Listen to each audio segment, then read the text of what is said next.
Hello, fifth grade. It's time for art. This week, a picture of a tiger. So we're using pencil to sketch the drawing first, of course, and then marker and just the one color, just to give the tiger that orange color. If you wanted to add more, you could add more color in the foreground with the grass. You could even add a background if you wanted to. But I'll be showing you how to sketch out the body of the tiger using kind of guidelines and shapes, and then adding more detail and the stripes, and talking you through the steps as always to make this picture. So let's get started. So we'll begin by drawing some circular shapes. The first one is going to be right in the center of the page, a kind of oval shape, something like this.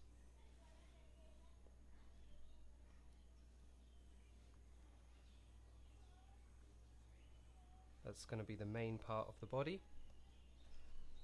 The second one is going to be to this side and just touching it here, something like that.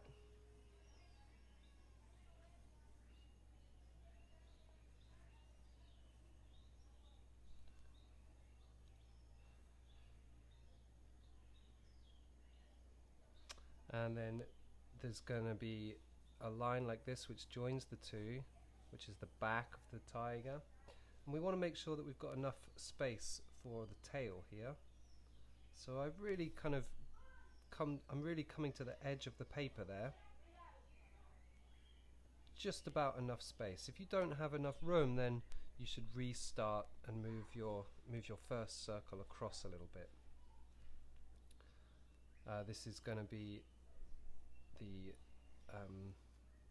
back end of the body, moving forwards to the rib cage and the chest. And now what we want is a third shape that's going to be the shape of the front leg and the shoulder blade, which is going to come above that first one that we did, sort of like this.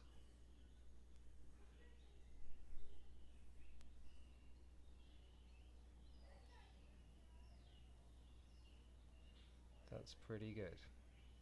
So you see it stays inside that second shape on this bottom part, but it rises up above it just there. If you want to, you can tidy up. It's a good idea if you've drawn a lot of lines like I have to get the shape right. You can always erase and tidy up, and you get a better idea of what you're looking at.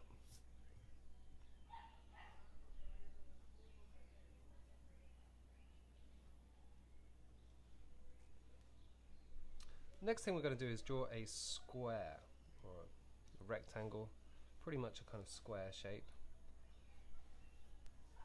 So the back rises up to meet that shoulder and then comes down, pretty much a straight line here, and this is where we're going to put our square.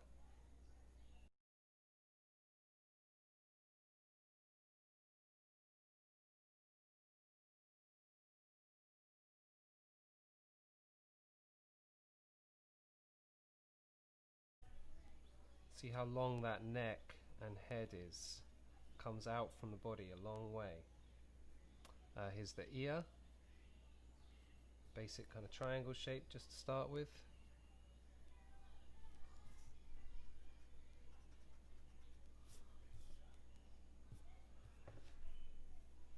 And now we'll continue with the legs, starting with this back leg.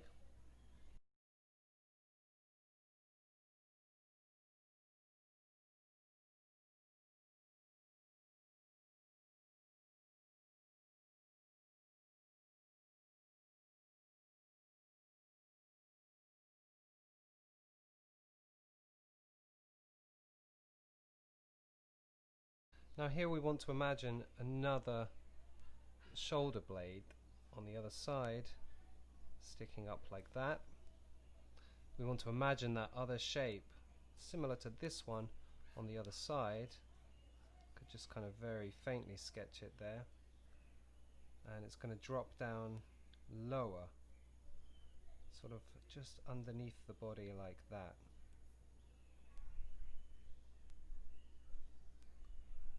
And it's going to be off the floor, this front foot, front paw.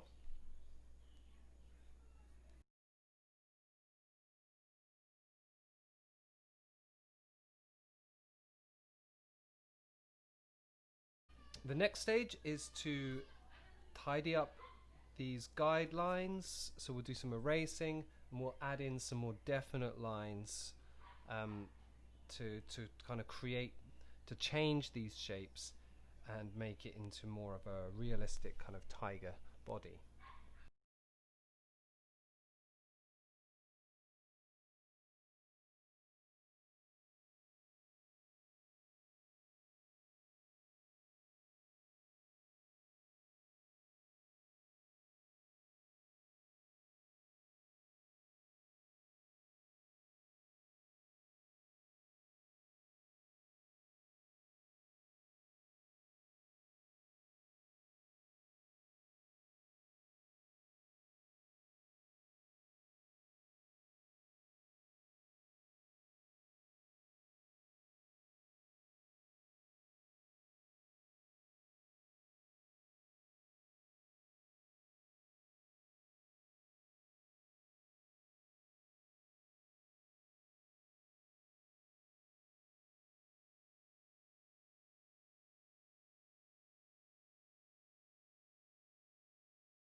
So at this stage in the drawing, it's kind of interesting because I really feel like this could be almost any big cat,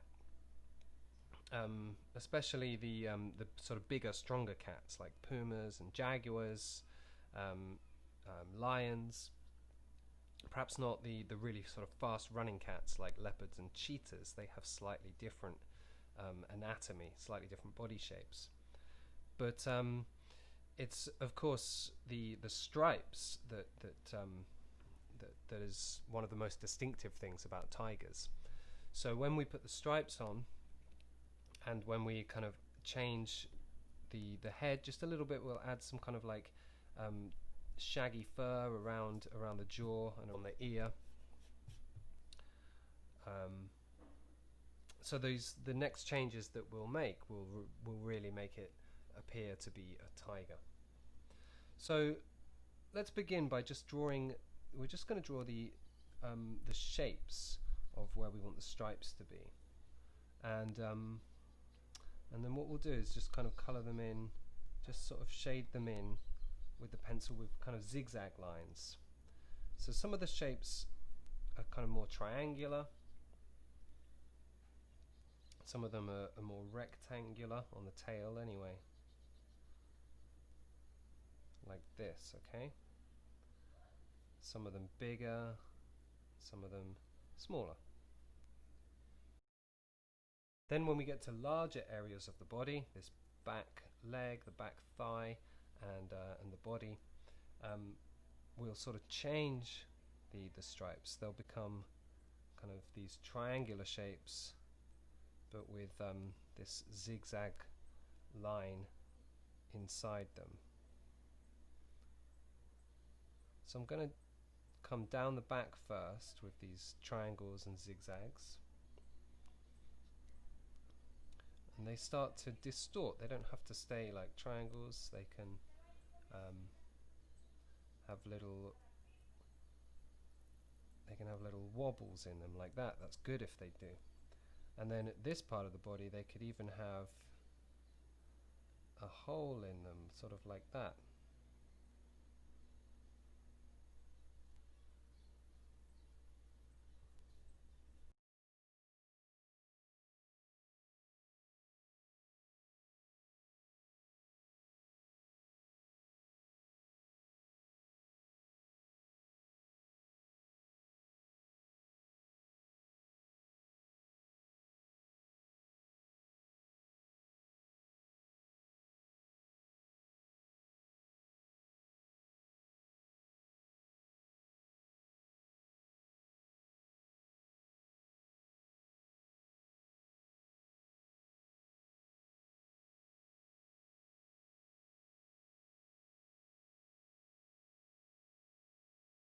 So let's add in the ground and some grass just to give the tiger a location.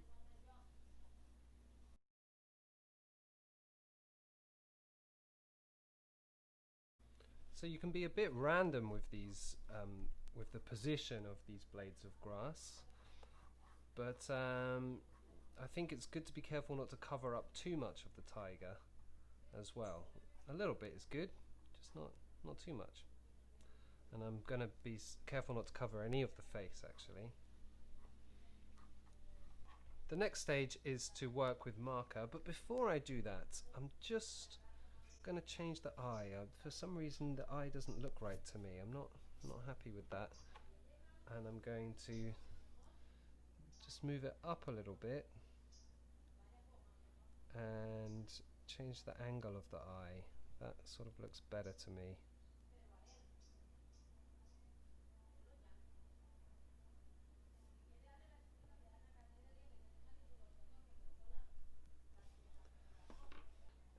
So now we're going to finish the picture with the marker, and I'm actually going to do the grass first, even though that was the last thing I did with the pencil, because I want the tiger to disappear behind some of that grass.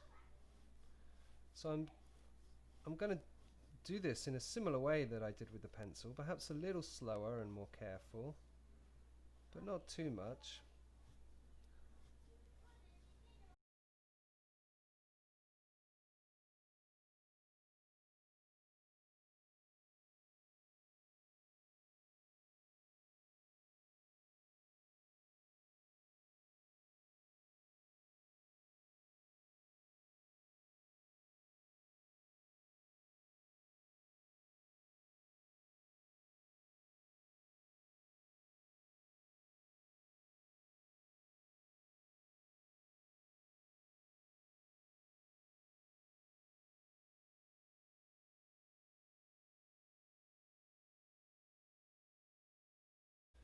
And we'll finish the picture with just a little bit of color. Tigers are of course mostly orange, but they do have little areas of white as well on their fur. Yeah, so they tend to have kind of slightly lighter and whiter underbellies, and the bottom of their feet as well, the bottom of their legs and their feet I should say, and then there's white parts on their face too.